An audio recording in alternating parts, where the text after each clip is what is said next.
2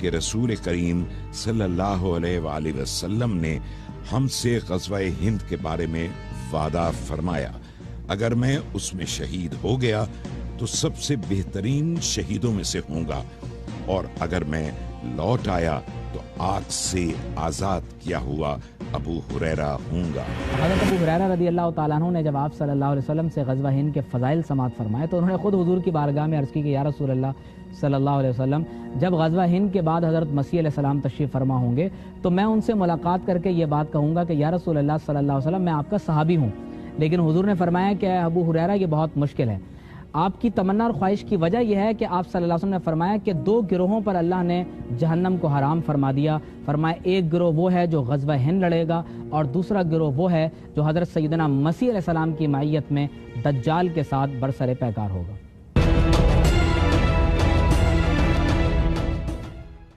میری امت میں سے ایک لشکر کو سندھ اور ہند کی طرف بھیجا جائے گا، بس اگر میں نے اس کو پایا اور میں اس میں شہید ہو گیا تو ٹھیک ہے، اور اگر میں لوٹ آیا تو میں ابو ہریرہ ہوں جس کو اللہ آگ سے آزاد فرما دے گا۔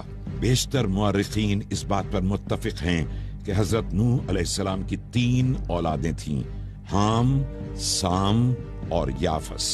حضرت نوح علیہ السلام نے اپنے تینوں بیٹوں کو دنیا آباد کرنے کے لیے ہجرت پر روانہ کیا، اور یوں انسانوں کی 3 نسلیں زمین پر پھیلتی چلی گئیں۔ حام اپنے والد کے حکم پر دنیا کے جنوبی حصے میں پہنچے اور یہاں سے ان کی نسل آگے بڑھی۔ حام کے 6 بیٹے تھے، ہند، سندھ، حبش، افرنچ، ہرمز، بویا۔ ان سب بیٹوں کے نام پر ایک ایک شہر آباد ہوا، جن میں سندھ نے علاقہ سندھ کو آباد کیا اور ٹھٹھا اور ملتان کو اپنے بیٹوں سے آباد کیا، جبکہ ہند نے ملک ہندوستان کو رہنے کے لیے پسند کیا۔ یہ تمام حقائق ہندوستان کے عظیم اور مستند مورخ ملا محمد قاسم المعروف فرشتہ کی کتاب تاریخ فرشتہ سے ماخوذ ہیں۔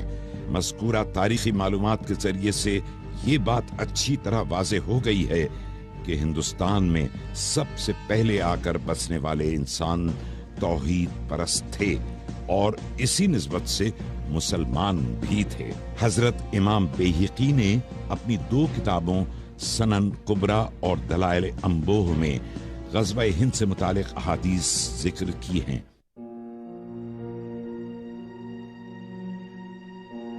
حضرت ابو ہریرہ رضی اللہ تعالیٰ عنہ سے مروی ہے کہ ایک دن رسول اللہ صلی اللہ علیہ وآلہ وسلم نے غزوہ ہند کا ذکر فرماتے ہوئے ارشاد فرمایا، ایک لشکر تمہارے لیے ضرور ہند پر حملہ کرے گا، اللہ تعالیٰ ان کو فتح عطا فرمائے گا، یہاں تک کہ وہ سندھ کے بادشاہوں کو زنجیروں میں جکڑ کر لائیں گے، اللہ تعالیٰ ان کے گناہوں کو معاف فرمائے گا، جب وہ واپس لوٹیں گے، جب ان کو لوٹنا ہوگا تو وہ حضرت عیسیٰ بن مریم کو شام میں پائیں گے۔ غزوہ ہند یہ اس وقت ہوگا کہ جب حضرت امام مہدی علیہ السلام آپ تشریف فرما ہوں گے، آپ مسلمانوں کی افواج کو بھیجیں گے، مسلمان وہاں پر فتح یاب ہوں گے، ہندوستان کے بادشاہوں کو لوہے کی بیڑیوں میں جکڑ کر واپس لے کر آئیں گے، اور جب وہ واپس پہنچیں گے تو اس وقت حضرت عیسیٰ علیہ السلام کا ظہور ہو چکا ہوگا، اور آپ سے پہلے یقیناً دجال بھی آ چکا ہوگا۔ جب عیسیٰ علیہ السلام آئیں گے تو آپ دجال سے مقابلہ کریں گے